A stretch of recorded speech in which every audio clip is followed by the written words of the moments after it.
Hey guys, so I wanted to make this video for quite some time now, ever since AGL First Form Freezer released actually.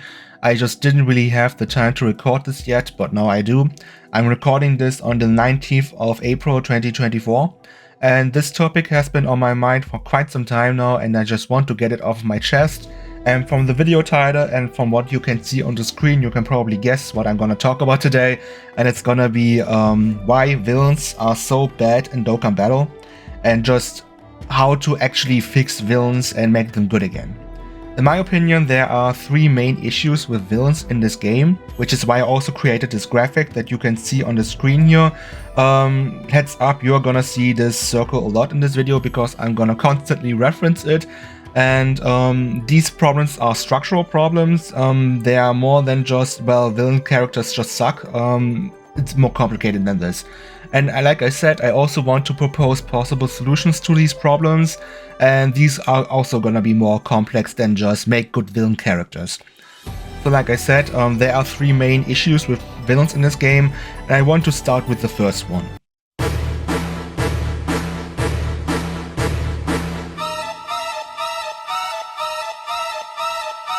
Okay, let's talk about the first problem villains face compared to superclass units, and for that I want you to take a look at this graphic here. This graphic shows basically all major releases of 2023 and also 2024, and also the most relevant releases of 2022 and also the most relevant EZAs dropped during that time. I made this graphic before God Topo dropped, which is why he is not on this graphic, and also not on the Gotenks EZAs, and the Ella Ginyu Force are also missing, but I was just too lazy to remake all of this, so you will have to live with it like this, and also Topo and stuff aren't really as important to this video, so we are not really missing out on much if they are not in this video.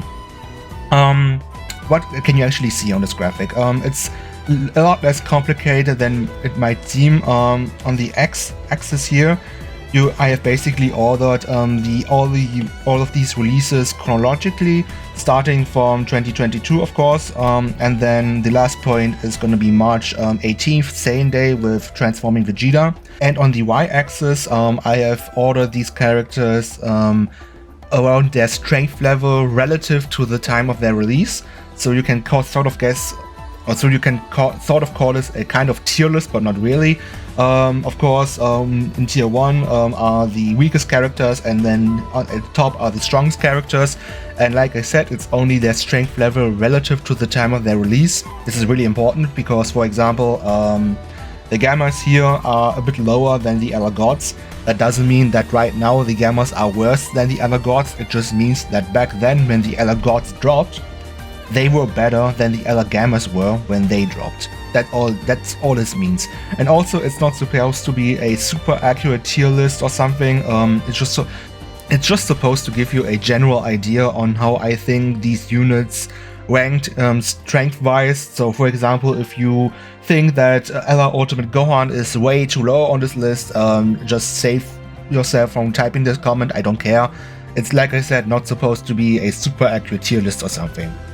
And also, you can see on this graphic I did some different colored lines.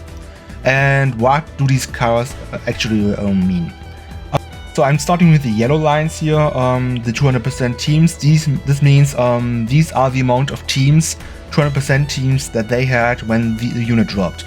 For example, when Frieza dropped, he had already 3 200% leads he could be ran under. And that's of course excluding his own. So I'm only counting those besides their own, of course. And then I added the orange lines. This means the new 200% leads that got added after the unit released. For example, Rudegan, he started with 2 200% leads and then got another one. So that's 3. Then I also did the red lines. These are basically, and I only did this for the villains because for the superclass units it's irrelevant. These are the new Big Bad Bosses units that these characters got added to their own teams. So for example, and the green units, or the green lines, are the new units that got added to their teams that didn't have Big Bad Bosses. Like I said, for superclass characters, I just did the green lines because it's irrelevant whether or not these units got big bad bosses or not for these superclass characters. For the villains, it is relevant, which is why I made the distinction. So, for example, if we take a look at So for example, Zamasu, he got 6 big bad bosses units and 8 non-big bad bosses units added to his team, which means 14 in general. And then the blue duo here also got 14 units added to their team, though I didn't specify whether or not these units were big bad bosses units or not. So it's both big bad bosses units and normal units in quotation marks. So why do I focus so much on new units and teams? Well, Dokkan is a team game, duh. And if a unit has to carry a shitty team on its back, then the unit will usually not age that well, because it can only go so far to carry shitty units. That's why it's important that units get more good units added to their own teams and also get more team options as well. Especially if they have conditions for their abilities, like for example Tech Super Trunks. He needs to have specific allies on his team to activate his full passive. Also, it's another thing that's really important. Once a unit starts getting power capped to the point that you can't run them as a lead anymore because you can't run 2 of these characters anymore, you can at least slap them onto another team where it is surrounded by other strong units, and that will also help the longevity of that unit. So that's for the explanation for this part. Now I actually want to jump into the 2022 units. Like I said, I only focused on the relevant releases from 2022, and by relevant I mean these characters were still good post 8th anniversary. And you can already tell by the graphic, I mean we have 1, 2, 3 extreme class units, and 1, 2, 3, 4, 5, 6, 7, 8 superclass units. I'm not really counting them because they sucked. But yeah, 3 extreme class units versus 8 superclass units. And then on top of that, these 3 extreme class units, Golden Freezer, Metal Cooler and Final Form Cooler, they were all on the same team, which was good and bad because of course this means that you could run all of them together on the same team, which is good because then they were not scattered on shitty teams that could not be ran on. But it also meant that basically you only had one good extreme class setup. And then that's just the overall quantity of units, that's already a huge difference. But let's take a look at the individual units. First, Cooler versus Bird Goku. In my opinion, Cooler was always stronger individually than Goku was, even though I concede that this is highly debatable. And if you were of the opinion that Goku was better than Cooler, I wouldn't contest that either. It was very close between these two. The thing is, Goku got way more teams added to his roster than Cooler did. Goku started with 1 200% lead, and he got 1, 2, 3, 4, 5, 6, 7, 8, 9, 10, 11, 12, 13, 14 new 200% teams. Cooler got 5. Yeah, 14, 5. That's already a huge difference. And then when you take a look at the units added to their team, it gets even more absurd because Goku got 13 units added to his team, and Cooler got 9 big bad bosses units and 1 non-big bad bosses unit, which is Broly, by the way. And this is not only stupid because first of all, the superclass unit once again gets more help than a villain, but also Bird Goku only has 1 category that he leads. He only leads Powerful Combat, and Cooler leads Terrifying Conquerors and Movie Bosses, and he still got less units added to his team than Goku did. Yeah, this is pretty bad for Cooler.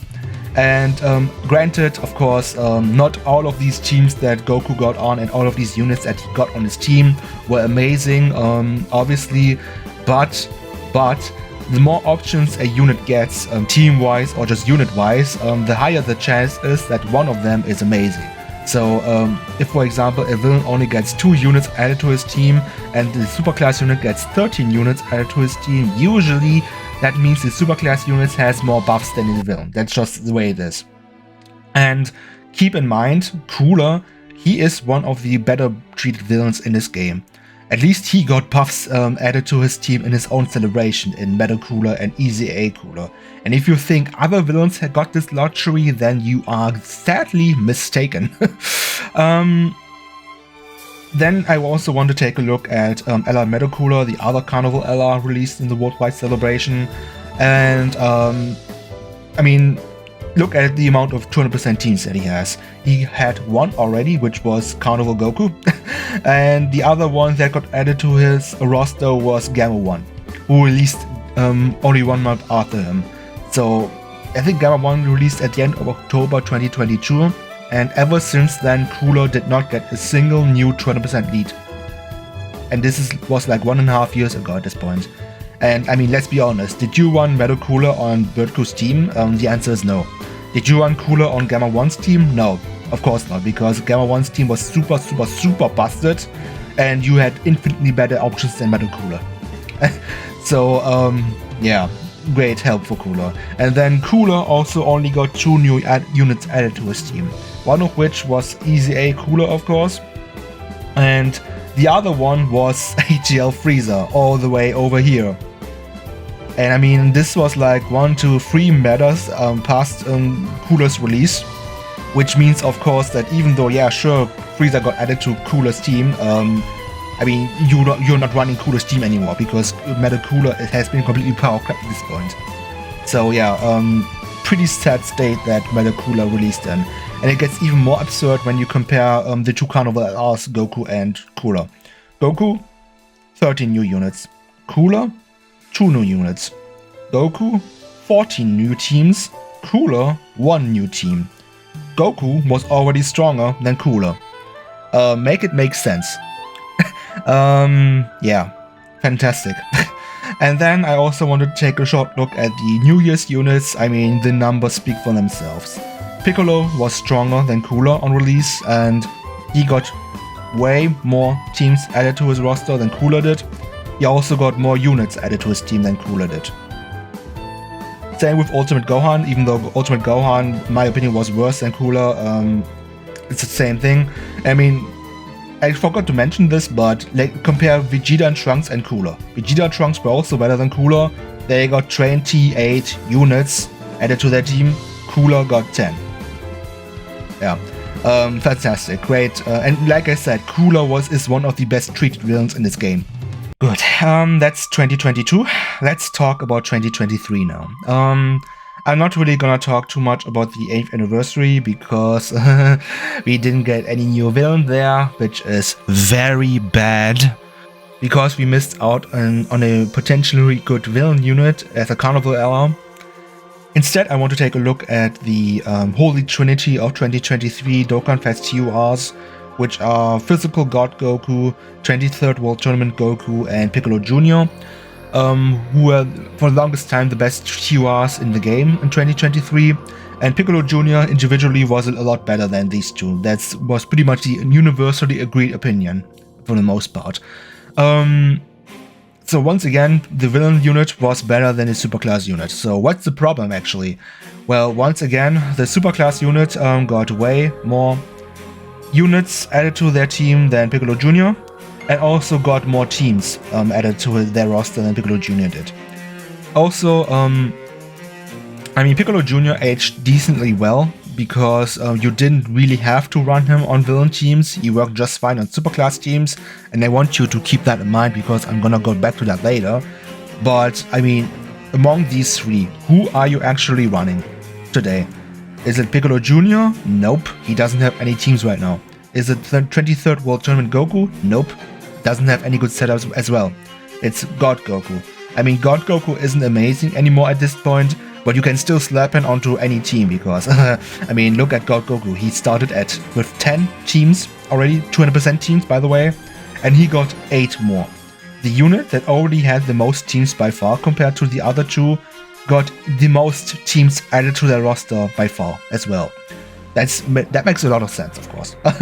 And then also, he got 5, 10, 15, 20, 21. 21 no new units added to his team, which is not a surprise because he leads pure and hybrid Saiyans.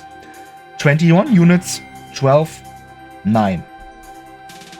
So yeah, and of course, this leads back to what I said earlier, Dokkan is a team game. So even though God Goku was, in my opinion, the worst out of these three, he aged the best because he has way more options than these two. Though you can still run him today, you can't run either of them right now. Now I want to take a closer look at the 2023 Worldwide Celebration, one of the worst celebrations I've ever experienced. And I'm also gonna focus on Zamasu and the Blue Boys here. Once again, the Blue Duo had already had way more teams than Zamasu did. He only had 2, they had 9. Zamasu actually got more 200% teams added to his roster than the Blue Duo did, but I mean, he still has way less team options than Vegito does. And in terms of buffs, I mean, Zamasu doesn't really look too bad compared to Vegito because they got 14 units and Zamasu got 13 units. And the thing is, a lot of these units are actually pretty strong. The thing is, and that's a huge problem, most of these characters are superclass units. For example, Gogeta got added to Zamasu's team. These 4 got added to Zamasu's team. Vegito got added to Zamasu's team. Kefla got added to Zamasu's team. And he isn't on this list, but also Int Gotenks and Tech Gotenks also got added to Zamasu's team. Which sounds amazing, right? He got so many new options. Yeah, the problem is, Zamasu is a Big Bad Bosses unit. And that's not even the worst part of all of this. The worst part is that Zamasu's domain debuffs superclass Q units, because they take more damage thanks to his domain. And also, another point I want to make, the best units among all of these that I just listed, Gogeta and these 4, they are also on another team, Superheroes, led by Ella Beast Gohan. And Beast Gohan and Zamasu are actually pretty similar, they are both slot 1 tanks. The thing is, Zamasu becomes less of a tank the longer the fight goes on. Beast Gohan also does technically, but his fall off isn't even close to Zamasu's, so Beast Gohan of course is infinitely better than Zamasu. Beast Gohan is basically just the power creep version of Tech Zamasu, and he does not debuff these superclass allies at all. In fact, he actually protects them. So in what world would you ever run these 5 units on Zamasu's team if you also have Beast Gohan? Of course, you would never run them there, you would of course run him on his team. So yeah, it's great that Zamasu got all of these units added to his team. Numbers wise, it looks great for him, but these buffs are meaningless for him, because you would never run these units on his team anyway. And also, I've already ranted about this for often enough, but we did not get a part 2 villain for the Worldwide Celebration, which is also extremely bad, because we missed out on a potential villain buff for Zamasu. And yes, I know we got Rosé later, on global at least, but I mean, this is not a buff, dude. This is a joke. This is not a buff. If he was a Carnival LR, he would have been way better. Let's just say that, because usually Carnival LRs are on a different tier than Dokkan Fest TORs. That's just the way it is. And then lastly, for 2023, I wanted to briefly talk about Hirudegarn and Super Saiyan 3 Goku. This time, it's actually the reverse, where the superclass unit individually is also better than the villain unit, and then for some reason they also have way more options and got way more help than the villain does. Yeah, I have no idea, dude, what they were thinking. I mean, Hirudegarn himself is fine, but he's not strong enough to carry these shitty villain units. And I will probably put this post on the screen, but Dokkan Twitter did a post where they showed the different setups that people like to run with Super Saiyan 3 Goku and Hirudegarn. And Hirudegarn is just the same units in different order, basically. And all of these units are like at least a year old at that point, whereas Goku has all of these ridiculous movie heroes stuff and shit. And it's just so funny. Like, does Akatsuki not wonder why people run these shitty 2022 units on Hirudegarn's team? Like, this picture speaks volumes, dude, about the state villains are in. And now I want to take a short look at the 2024 units as well. For the anniversary, I mean, at least we finally got another villain Dokkan Fest LR for the anniversary in Broly. That's, of course, a really good thing. The problem with Broly is, I mean, he got actually a lot of units added to his team as well. And he doesn't really care so much if it's super class or extreme class, because, I mean, Broly is pretty much a super class unit in disguise of a villain unit anyway, because he doesn't have most of these typical villain links like picked by bosses, Thirst for Conquest or Nightmare. Broly himself is fine, but he's not really the villain savior that a lot of people were hoping he would be. And his new category, Super Bosses, is not even a real villain team, I would say, because most of these units, except for the Masu and Goku Black, have big bad bosses on it. And then you have units like Kefla on that team, and Jiren, who are super class units, and Hit also, who doesn't have any of these typical villains as well. So yeah, Super Boss itself is not that terrible, but it's not really a villain team. And I mean, the next villain that we got was Physical Rose. Yeah, I'm not gonna talk about this guy. And then First Form Frieza. He himself is really strong. His damage output is actually ridiculous, but the thing is, his team is completely unrunnable. You can't run this team anywhere and consistently win. You can, of course, clutch fights sometimes with him if you're lucky, but I mean, the quality, the difference between his team and, for example, Vegeta's team is like night and day difference. And he also needs Terrifying Conqueror allies, and we have like no good Terrifying Conquerors units in the game right now. They did release Ella Ginyu, who would be a fantastic buff to Frieza's team, but guess what? Ginyu doesn't buff Terrifying Conquerors or Space Traveling Warriors or stuff. He buffs Special Pose, which, I mean, it's fine that he buffs Special Pose because he was released in Topo's Celebration, but why in the name of everything couldn't they have made his buffs universal?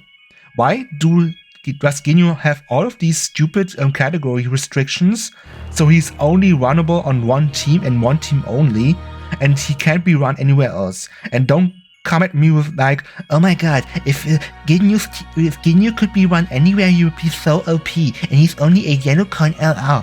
Dude. We already had a unit like this last year, who was a yellow coin LR, and who was the borderline best unit in the game, and who buffed all of these ridiculous super class units. Why can't villains get this as well? Please, dude. And then Vegeta, who is by pretty comfortably the best Dokkan Fest Tiwa in the game right now, and he's extreme class, so what's the problem?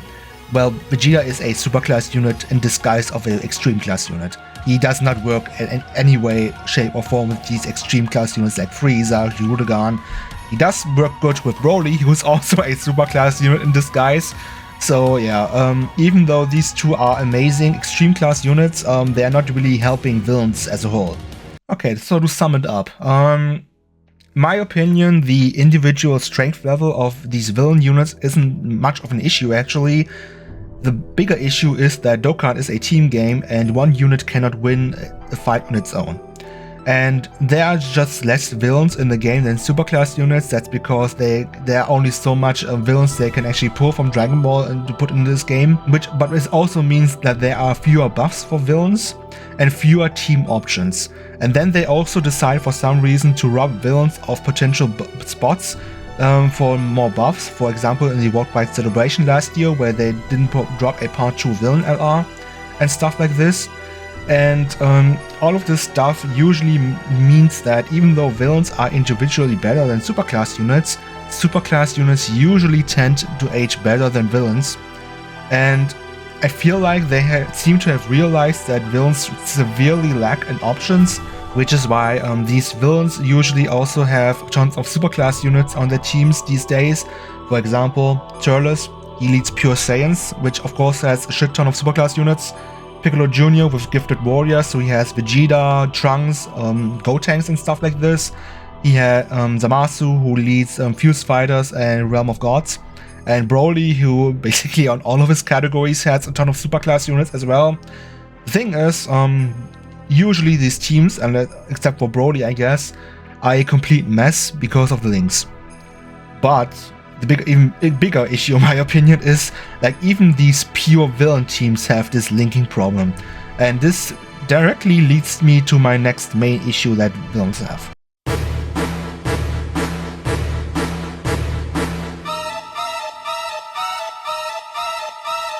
Okay, so for this next issue I want to take a look at the most relevant villain teams that we have and just analyze what exactly their problem is. And for that I considered all relevant units released since the 7th anniversary, because that was when we had the biggest reset in game's history. So 99% of units released prior to that were completely irrelevant anyway. First off, I want to take a look at the what I call them archetype teams, Wicked Bloodline, Androids, and Margin Power. These usually have smaller rosters, but usually if you run a villain on there, they're at their full potential over there. And first I want to take a look at Wicked Bloodline, who was by far treated the best out of these three teams, at least for 2022. Because that team was really good back then with Golden Frieza and the three coolers. The thing is, in 2 years, they didn't manage to actually release enough units to actually form a whole team, because one unit is lacking. We need a 6th unit for that. And I mean, only AGL Frieza, who released recently, is still relevant. All these other 4 units are irrelevant at this point. So basically, Wicked Bloodline right now is just this AGL Frieza and nothing else. Margin Power had it even worse, actually. They only got 4 units released in 2 years since the 7th anniversary. And I mean, in 2022 we got 0 Margin Power units. And 2023 we got AGL Super Buu and Android 21, which of course is not enough to form a whole team. And then in 2024 we got EZA Buhan, who is ridiculous, actually, really strong unit. And Physical Super Buu, who is actually a really strong support for Buhan. But once again, that's not enough to form a whole team. And Androids actually got the most releases, but this team is just a complete mess. Cell units are the biggest issue for all of this, because they don't link well with any other units except for other cells. And then also only if they're perfect form. So for example, this Int cell would not work as well with AGL cell, as long as AGL cell is in 1st or 2nd form. And Cell is complete garbage without his links active, especially this Int cell, because he's so key hungry, doesn't really get any key from his passive, and he's required to have his shitty cell links active to get key at all. The best units on Androids are also the Gammas, who are all superclass units, which is why I didn't place them here. And only Cell and Android 13 have big bad bosses actually. And I just realized I forgot to put 21 on this team as well. She would also have big bad bosses once she's transformed. Android actually, I would say it's a pretty good team, at least better than Wicked Bloodline and Margin Power. The thing is, it's a terrible villain team, because if we would just run these extreme class units here. The second category I want to take a look at are these more broader teams, and I only picked the best ones: Terrifying Conquerors, Transformation Boost, and Worldwide Chaos. Let's start with Terrifying Conquerors. This team has been historically pretty good, and it was pretty good until Dismal Future Red Zone, where this team just got completely wiped out, because all of these units on here are slot 2 units, and of course Int Fusion Zamasu completely tore to shreds any unit that was even remotely close to its slot 2 unit. And ever since the Dismal Future Red Zone, they did not get a single relevant buff added to this team. They got 2 buffs technically. They got Ella Vegeta Nappa, who is not a big bad bosses unit, and then recently, I guess, I didn't put them here, it would be Ella Ginyu, who do not work on this team at all. Wait. Right now, the only 2 relevant Terrifying Conquest units are, like I said, Ella Ginyu, who does not work at all with any of these units, and then First Form Frieza. And we don't even have a relevant Terrifying Conquest lead right now, because for some reason, even though First Form Frieza requires Terrifying Conquest allies, he himself does not lead that team. Genius design. Then we have Transformation Boost, another historically pretty good villain team. The thing is, this team was pretty bad once the 7th anniversary meta dropped, because for some reason they decided to just not give this team any good villain leads. We did get AGL Kale in 2023 who led this team, but she required Universe 6 allies and she's a superclass unit. Then we also got Super Saiyan 3 Rose, and I don't count these shitty hero units for this because heroes units only work together with other heroes units. And then finally, 9th anniversary, we get AJ Broly, who leads Transformation Boost and who is a villain. The problem is, by that point, almost all of these units were wiped out of the game basically. Only Rudegan and Buhan are still runnable this day and age, and maybe 21 I guess.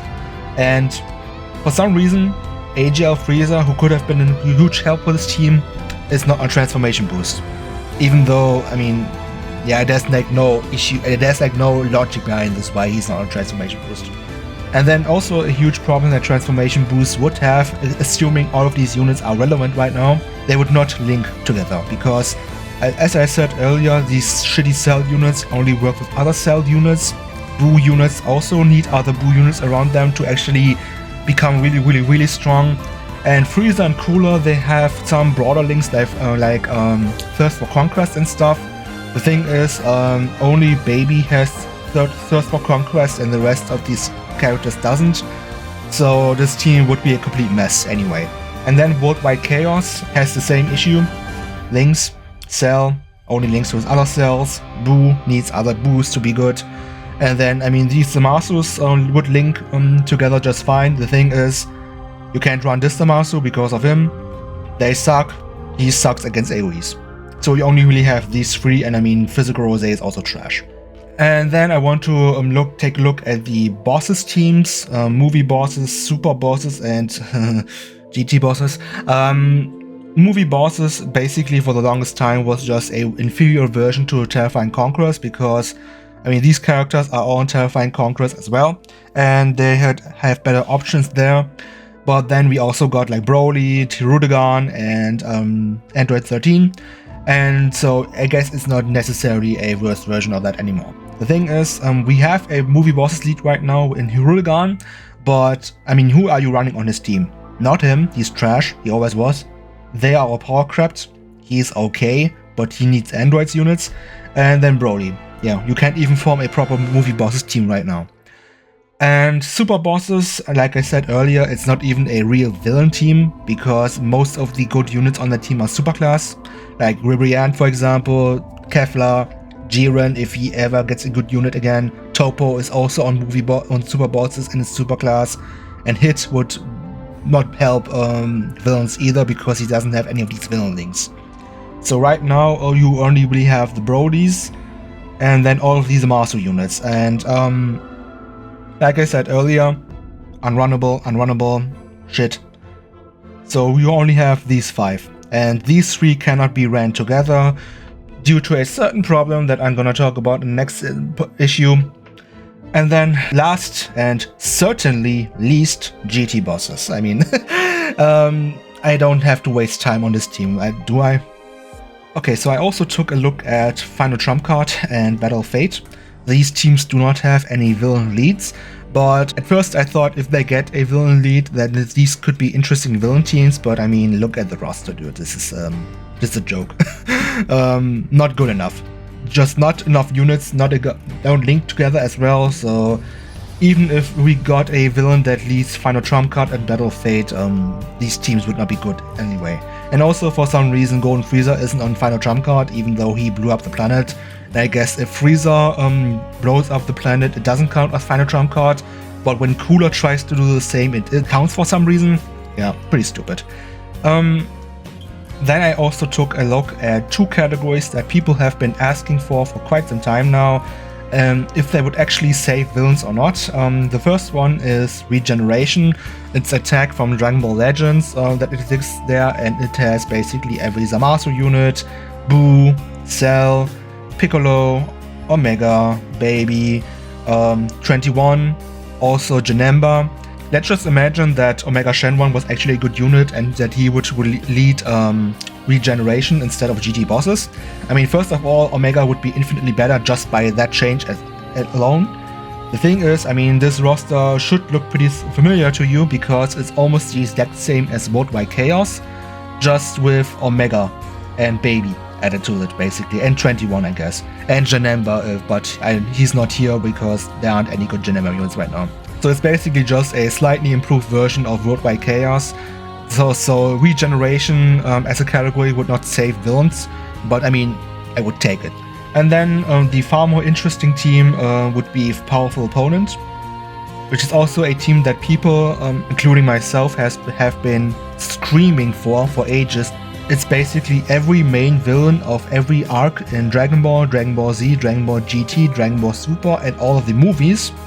So every Frieza, every Cell, every Buu, Omega, Baby, Super 17, Cooler, Android 13, Broly, Hirudegarn, Janemba, you name it, all of them are on the same team.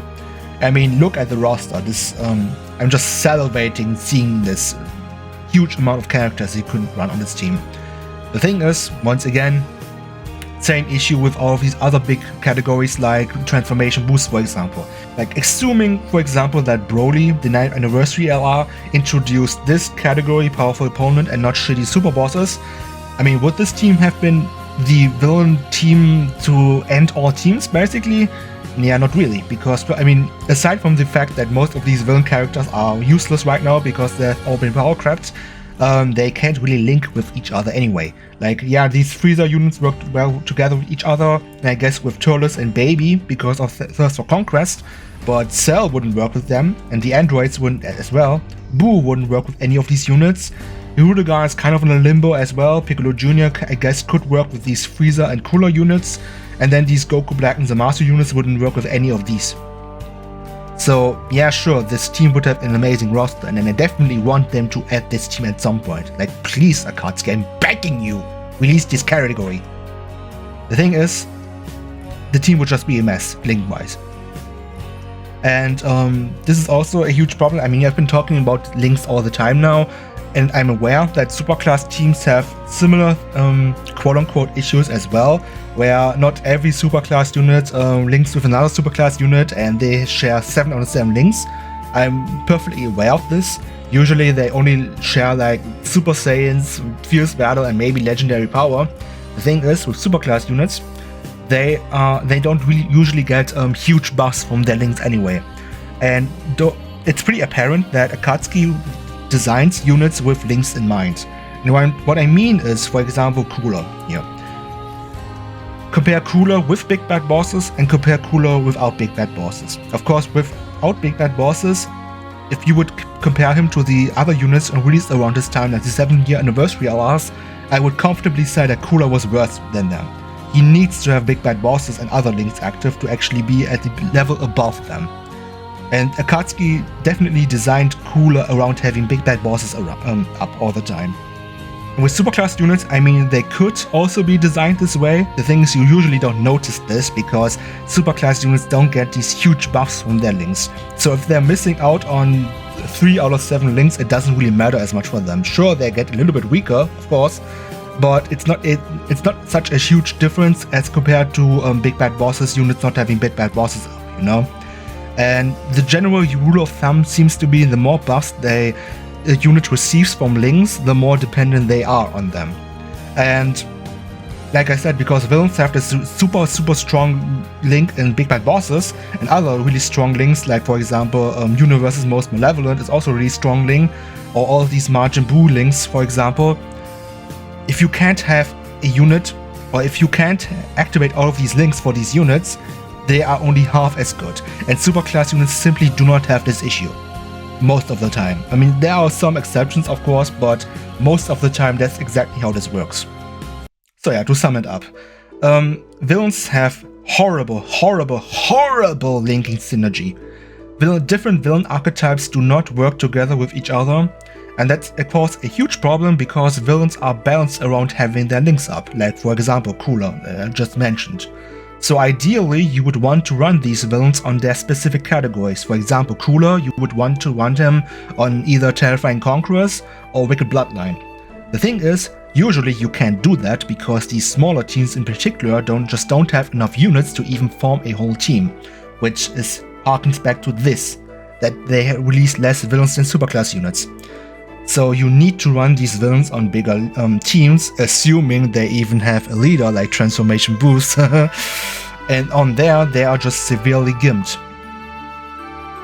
And this just further complicates team building, because with the limited options that you have because of this, you can't even form proper teams, because if you do that, you run these villains only at like 50% of their power. And I feel like Akatsuki seems to have realized this as well, and they already thought about a solution for this issue. The problem is the solution that they came up with just made everything 10 times worse. You guessed it, it's time to talk about everyone's favorite feature, domains.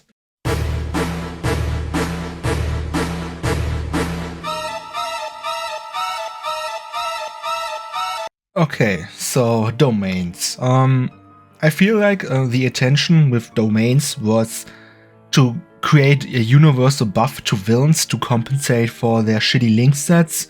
And in theory, this would make villains easier to run with other archetypes of villains. For example, you could run Cell and Boo units better together, because domains would compensate for the fact that they don't really have a lot of links active. And that would, of course, solve a lot of issues that I just listed.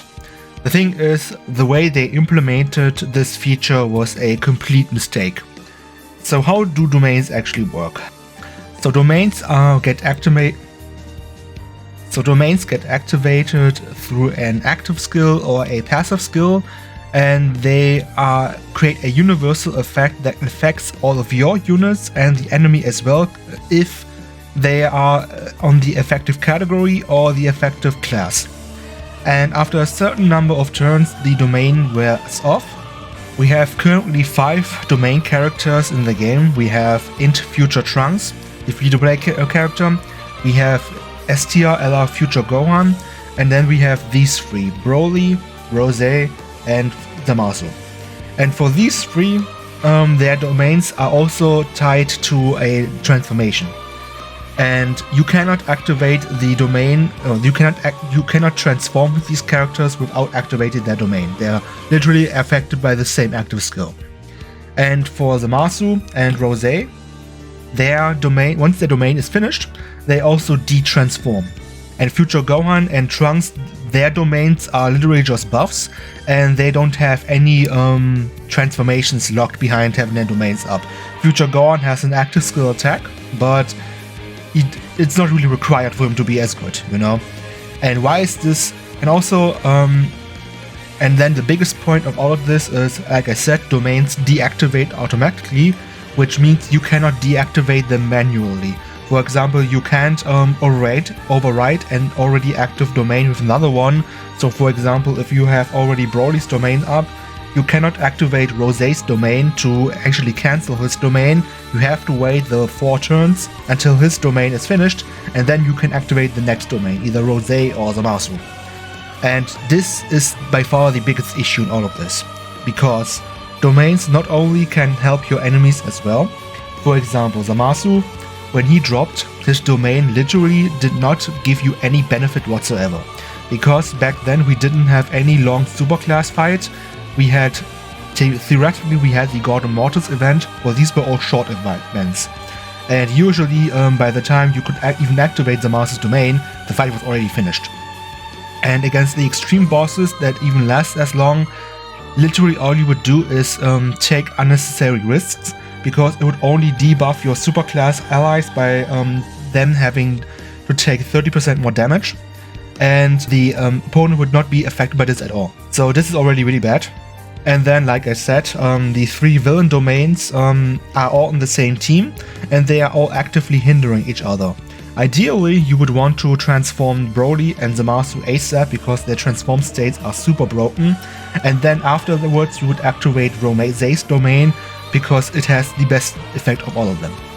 But you can't do that. You can only activate 1 domain at a time, which means these characters cannot exist at the same time in their transformed states. It's just not possible. So, in other words, their best team, super bosses, you cannot run these 3 units together at their full potential. It's simply not possible. And this is pretty bad. Not only because it, of course, means these units are gimping each other, but it gets even more ridiculous when you compare super bosses to their counterpart, superheroes. Superheroes has an overabundance of really broken mechanics. It has 2 target skills in Beast Gohan and Gogeta. It has 2 revives that are super easy to activate in UI Goku and Evolution Blue Vegeta. It has also Orange Piccolo, who basically cancels every single boss effect that exists. So they can super, they can't switch, they can't lock you, they can AoE, stuff like this. So you have basically 4 team protector mechanics on the same team, and you can activate all of them, except for the revives, obviously. You can only revive 1 time during a fight, but aside from that, you can activate all of these broken effects, and there's like literally no risk involved in any of this. The boss doesn't get any buffs from activating a standby. The boss doesn't get any buffs from you activating your giant form, your revive, or the target skills. Which means superheroes, I mean, aside from the fact that individually all of these units are also way better than any of the super bosses units, superheroes, thanks to all of these broken team mechanics, it's just so far and ahead the best team in the game, it's not even close. And then you take a look at super bosses, which is supposed to be the new big category that they are pushing this year, because it's the new category introduced with the anniversary, just like Power of Wishes was last year. The thing is, it also has 2 team protector mechanics technically in both of the Ribrians, the tech one and the physical one, but they're both super class units. They're not even extreme class units. And the domains that these 3 have, I mean, their effects are not even close to good enough as revives are, or target skills, or the giant form. They only give stat boosts and only to a certain category, and they can also buff the enemy theoretically. And you can only run 1 of them at a time, which makes these 3 domain units unrunnable together. And now please explain to me how this team is supposed to compete with superheroes. And yes, I understand fully that this is not a PvP game, and it doesn't really matter if one team is like far and ahead better than any other team in the game. But keep in mind, once again, super bosses is supposed to be the new big category that they dropped this year, and superheroes, its counterpart, shits on it. Like, it's like 2 tiers above that team. And how is this fair? Now, how does any of this make any sense? And also, what I also want to talk about, like I said, the 3 villains, they have their transform state behind the domains. Future Gohan, for example, if you can't activate his domain, it doesn't severely nerf him. Same with Trunks, it just provides some stat boosts, that's all it does. But for the villains, for some reason, they are severely restricted by these domains. So to sum this point up, I called it lack of overpowered abilities. As we already seen earlier when I discussed this point, stat-wise, villains are actually comparable to superclass units, assuming you have their links active, of course. So that's not really the issue. Like, they put out similar numbers to superclass units. The issue is, superclass units have an overabundance of broken mechanics, and villains either get inferior versions of these abilities, or they just don't get anything even remotely close to them. Like I said, domains are not comparable to target mechanics or giant forms or team-wide revives. And I mean, yeah, villains also have giant forms, but I mean, let's take a look at Orange Piccolo's giant form and Piccolo Jr.'s. Orange Piccolo is an active skill, you can activate that whenever you want. With Piccolo Jr., you can only activate it through his passive, and it activates automatically once you're past turn 4 and you're below a certain HP threshold. So with Piccolo Jr. it can activate at a time where it's not of any use for you. So even if they get similar abilities, usually the villain version is just way worse than the hero version. So, and now we come back to the circle that I made earlier. So villains are lacking in terms of quantity, synergy, and quality compared to superclass units. And this is kind of a vicious cycle, because the fact that we don't have so many villain units released in the game leads directly to this. The fact that they have shitty link synergy. I hope you can read my shitty handwriting. Because since we have less options for these teams, you can't usually run these really good villain teams where villains would be at their full potential. Instead, you have limited options, which usually means that villains are severely gimped, and this further complicates team building. That's why you would need overpowered abilities, like, for example, for example, target skills or giant forms, to at least somewhat compensate for the fact that these villains don't really work as well together, or they would need domains, but domains are severely limited in the way they function. And this, again, reinforces this problem, because if you at least had the quantity of villain releases and more options, it would at least somewhat compensate for the fact that we don't have as many overpowered abilities for villains. But since we don't have enough quantity, villains would need to have a better quality in each individual release. So that's also why, for example, you hear Truth say this all the time, and he's 100% correct with this. He always says it's okay if they mess up for example, a new Gohan or a Super Saiyan Goku or stuff like this, because we get 50 billion more of those. But with villains, we don't have the same luxury. They need to nail every single villain that they release, and if they don't do this, this just continues with this vicious cycle here.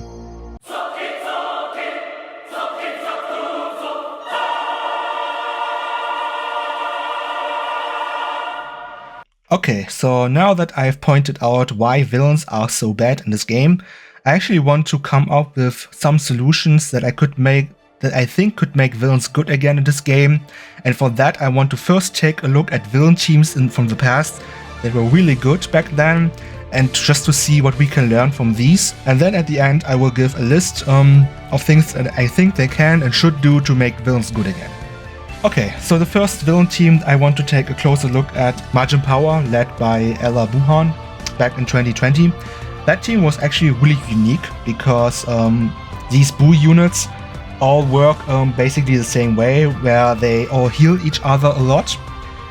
So you had an insane level of HP regen on that team, which made this team very unique because not a lot of teams could replicate this amount of HP regen this team had. So the playstyle was completely different than any other team. Even though, I mean, stats-wise, this team wasn't really as insane, but it was very fun. And that is definitely something you can do with villain teams as well, or just teams in general. Not necessarily for a team which is led by a worldwide celebration unit or an anniversary unit, but for these monthly Dokkan Fests, for example, I think it's totally acceptable that even if these teams aren't as strong, at the very least their playstyle is so unique that you can actually get value from that. And what made this team good too was the synergy. I mean, like I said, we had more than enough Buu units actually to form a good team. And like I said, if you run villains together with other villains of the same archetype, then yeah, sure, their synergy is perfect. And back then they were at least smart enough to release more than enough Buu units so you can actually form a good Majin Power team. So they really had a good thing going for them for the synergy and also for the quality, I guess. I mean, the HP regen, I wouldn't call it broken or something, but it was good enough to make this team runnable, and not just runnable, but really, really good. Then another team I want to take a look at, and it's the team that made me fall in love with Physical Cooler, who was my favorite unit in the game before Ella Final Form Cooler dropped. It's extreme physical in the 120% leader skill meta back then in 2017. What made this team so good is the quality of units, because you had a lot of really top tier units on the team, like Omega Shenron was ridiculous back then. Cooler was really strong as well, like one of the best 120% leads by far. Full Power Freezer was still good, even though he was already a year old at that point. And also, what this team was really good at was the synergy, even though you wouldn't expect it from the lineup of this team. The thing is, back then in the 120% leader skill meta, defense wasn't as important because these bosses were all pussies and we didn't really have a lot of difficult content back then. So you could just run support units like Buu, and Goku Black and Ginyu if you had them, and they would do just fine. Back then they had more than enough defense to survive these bosses at least. So even though quantity-wise, this team wasn't like super amazing, but to be honest, none of the villain teams from that meta back then were, because they all had the same problem that they're extremely limited. The thing is, the options that they had were really strong compared to other villain teams back then, and also the supports were just so good. Like Kid Buu 50% to all characters, he gives 40% to the whole team, and they give 3 key as well. And so the supports actually compensated for the fact that you had to run different archetypes, because of course Cooler and Frieza work well together, but for example Frieza wouldn't work well with these Omega Shenron units. So that's definitely something you can do as well. If your team has different archetypes of units, you just give them an overabundance of really strong support units that glue this team together. This works as well. But it gets even better. The next team I want to take a look at is S-tier Cooler's Transflying Conquerors and Transformation Boost team back then when he dropped, so not during his Easy A eras, but just his normal state. This team actually excelled at all 3 of these things. First off, quantity. I mean, take a look at this roster, dude. It's insane. And you'll notice it's not just extreme class units, it's also a lot of super class units like Gogeta, the 50th anniversary units, Trunks, Gohan, Namek Goku and stuff like this. But the thing is, Cooler was just like the perfect lead you could ask for this team, because he supported Transformation Boost and Terrifying Conquerors, so you could run all of these characters together and just have him float. And since he gave them 2 key and 30% attack and defense, it didn't really matter if they didn't link as well together. He could just make it work. Thanks, just by existing, you know. And this was also before the linked level update, which meant characters wouldn't get as huge of the buff from the links as they do now, which means you wouldn't really miss out on so much if, for example, you had on one rotation Goku and Frieza or something, you know. And Cooler's support buff more than made up for this, so synergy-wise this team was excellent, even though it was just such a huge variety of characters. And then quality-wise, I mean, it's also not, you didn't have as many busted abilities back then as you have now, but the thing is, the quality of units was still excellent. I mean, they were anniversary LRs, so they were extremely good. Turles was ridiculous back then. Broly and Gogeta was stupid. Frieza was really good. This Frieza was really good. These 2 were amazing when they dropped. So overall, you just had basically, when Cooler dropped, we were in a meta where almost every single character or Dokkan Fest was a transformation unit, so they were all on Cooler's team. Cooler got buffed constantly back then.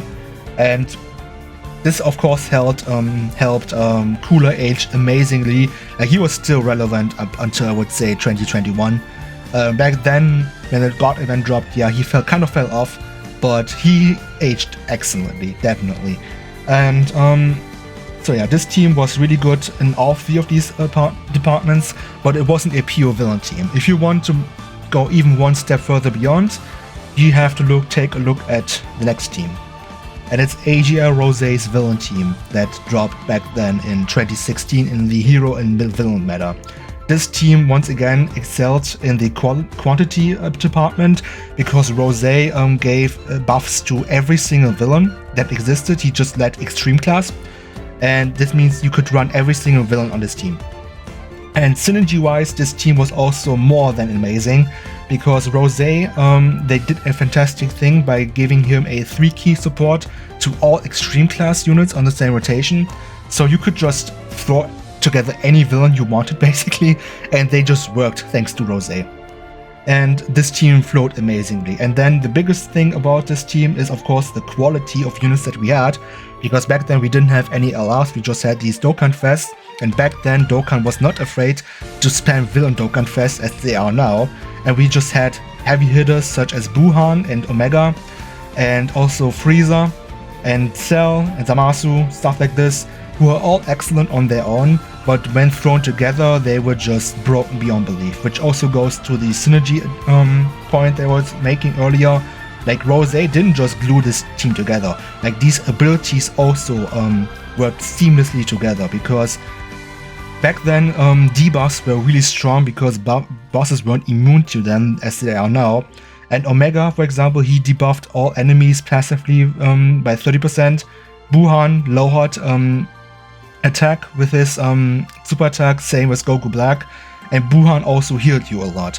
And so, for example, these two would make an excellent combo with each other and basically made sure you couldn't die. And then you also have had ridiculously hard hitters like Full Power Frieza, Zamasu, and even Goku Black himself. Like, not only was he an excellent support, he also hit ridiculously hard as well. So this team excelled at all three of these things. And in my opinion, if you want to make a really busted villain team, this is the blueprint for this. Like, it doesn't get any better than this. And back then when this team dropped, it was just the best team in the game, period. Because back then, the best team, or the hardest event in the game was Boss Rush. And this team, as far as I can tell, was the only team that could consistently no item the stage effortlessly. And back then, no item ones were really impressive. So with all that in mind, how do you actually fix villains in Dokkan? I created a sort of checklist to follow. It's actually not really that complicated, but I want to first talk about the quantity problem. I mean, the fact that they release less villains than heroes is just something that's never gonna change, because there are just way less villains they can actually put into this game. And that would actually sell somewhat, because I don't think they're gonna release a Dokkan Fest random Freezer soldier that would sell well. So that aspect can't really be changed. But what can be changed, first off, stop robbing villains of release spots. And what I mean by this, never do this bullshit again like last year for the anniversary, where we didn't get a single villain added to this game. Or just like Worldwide Celebration, where for some reason they decided to not have the part 2 have any villains as well, even though usually it was always like this during Worldwide Celebration. Like, Worldwide Celebration historically was the celebration that buffs the villains the most, and last year they just decided, no, screw that, and just don't do this ever again, please. The next thing they desperately need to do is fix categories. And what I mean by that is, for example, the nonsense I was talking earlier that AJ or Frieza is not on Transformation Boost, or stuff like Metal Cooler and Golden Frieza not being on Space Traveling Warriors. Like, villains are already limited as it is, because they don't have enough characters actually quantity-wise, so you can't do bullshit like this as well with categories, where you just rob them of options for no reason that anybody can understand. So please fix this as well. And then give villains proper teams.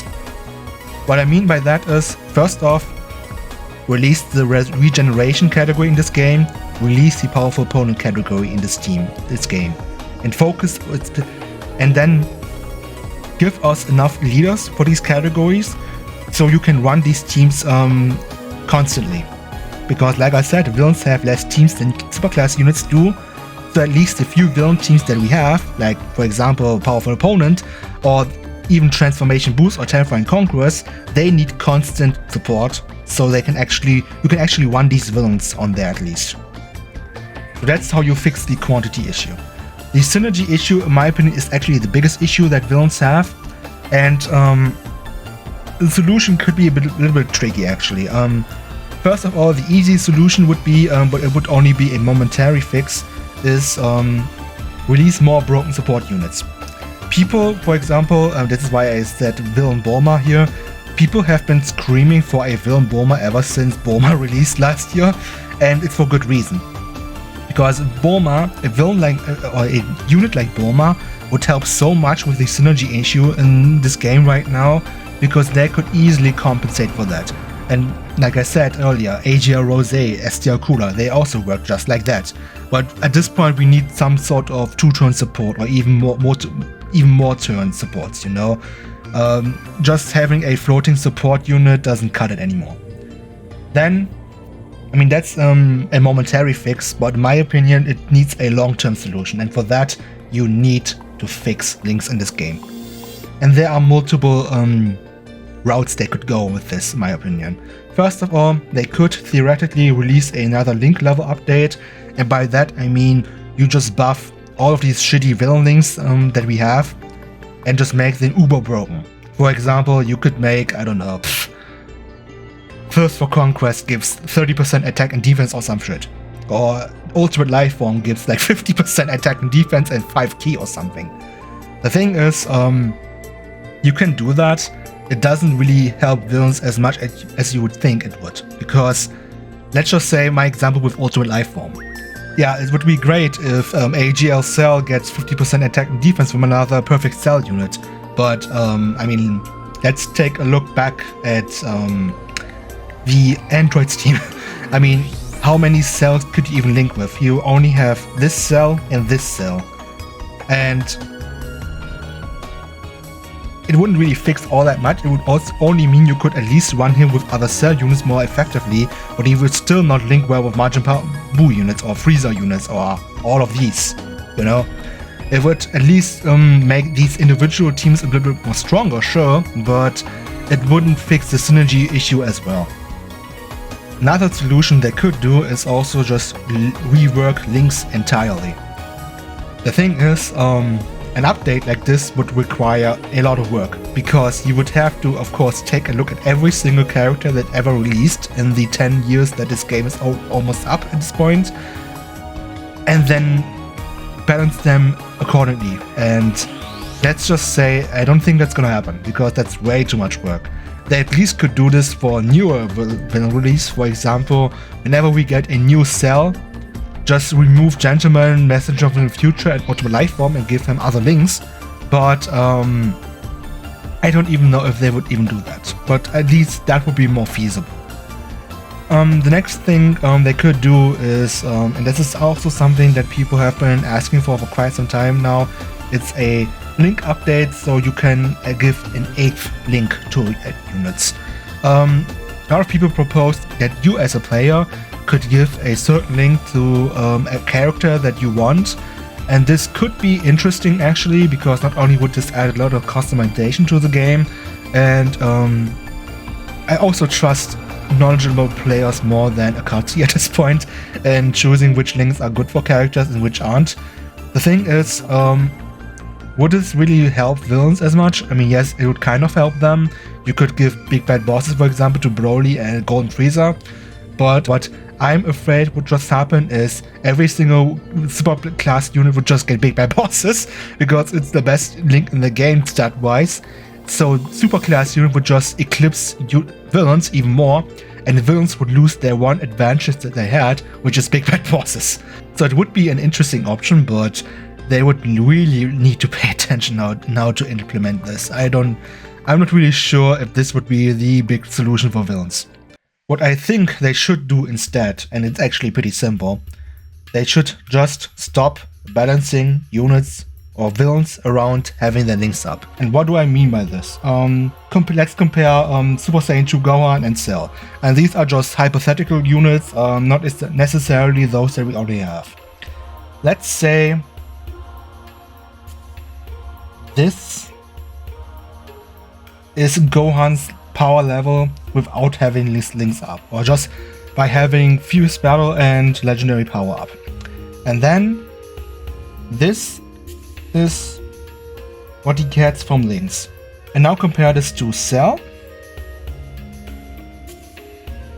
This is his baseline, and this is what he gets from all of his links, or from his special links and that aren't Fierce Battle and Legendary Power. So usually villains work the way they work is their baseline is worse than the baseline of the superclass units, but they get way bigger buffs than the superclass units do from their links. And I don't think they should design villains like this, because it's just way harder for them to activate this. And this means they're usually more so basically, usually their actual strength level is usually more like this. Whereas with superclass units, it's usually more like this. So superclass units are usually better than villains because of this. But instead, what I should do is more like... Wait a second...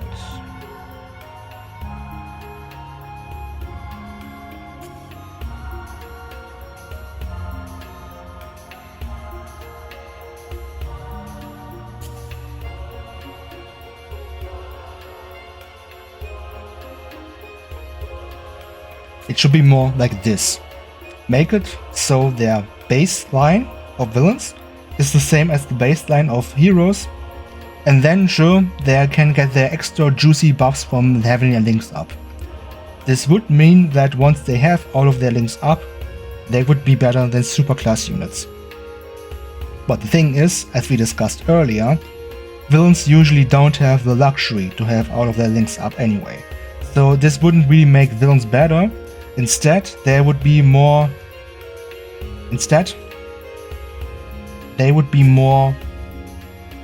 like this. This would be their actual power level, which means they would actually end up being somewhat equal to superclass units. So villains wouldn't really need their perfect linking body to be comparable to superclass units and to actually be runnable. They would just, as their flat line, or just in most cases, they would be just as good as superclass units. And this is really important because, like I said, I mean, I can count the amount of times where villains actually got their perfect villain linking bodies on one hand. It barely happens. And I don't know about you, but I for one am so tired of this game where they release a villain, let's say for example AGL First Form Freezer, and then the next villain that they release has like nothing to do with them. And I'm just so tired of getting villain releases and just being like, oh my god, why do they release this character now? He doesn't help anybody. And this issue would not exist anymore if they would just make the baseline of villains more stronger and more comparable to superclass units, because then it wouldn't really matter if they release a Freezer, the next unit they release is Cell, for example. Because you could, theoretically, if they also get a good leader, you could run them on the same team and they wouldn't be as gimped as they are right now. And sure, they would still get a lot of buffs from having their perfect linking body next to them, which is why I don't think they should change this square here at all.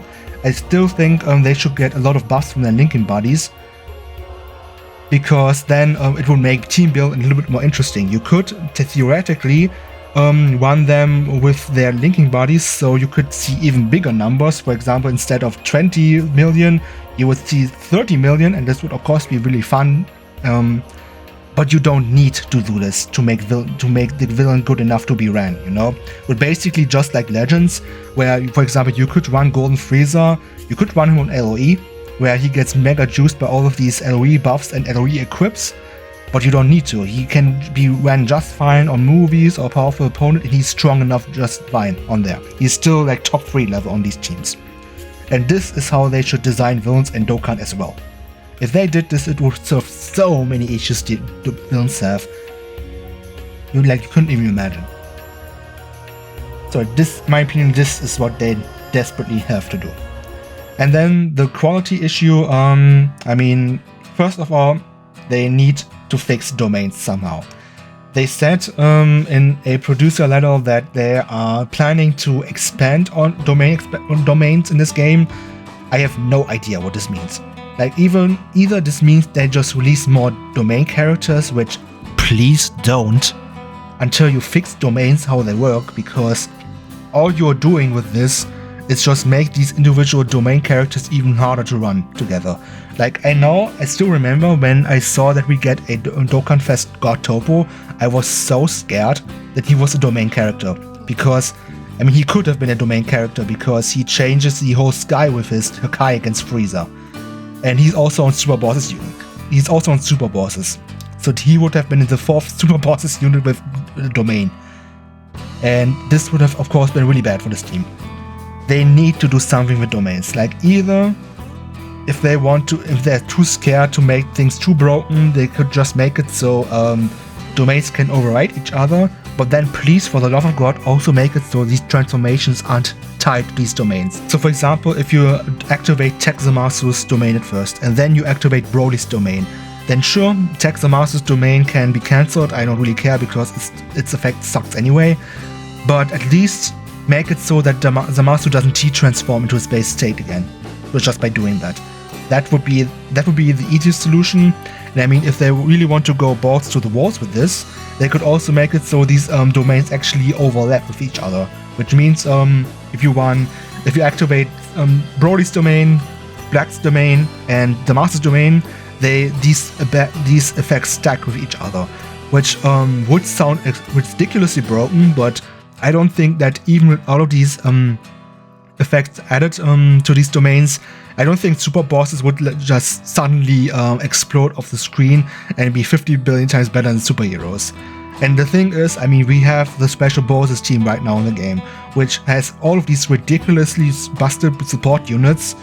It's basically just a less broken version of what super bosses would be, honestly. So even if they, honestly, it wouldn't even break the game if they would make it so domains would stack on top of each other. But I mean, there's no way they're gonna do this. No way.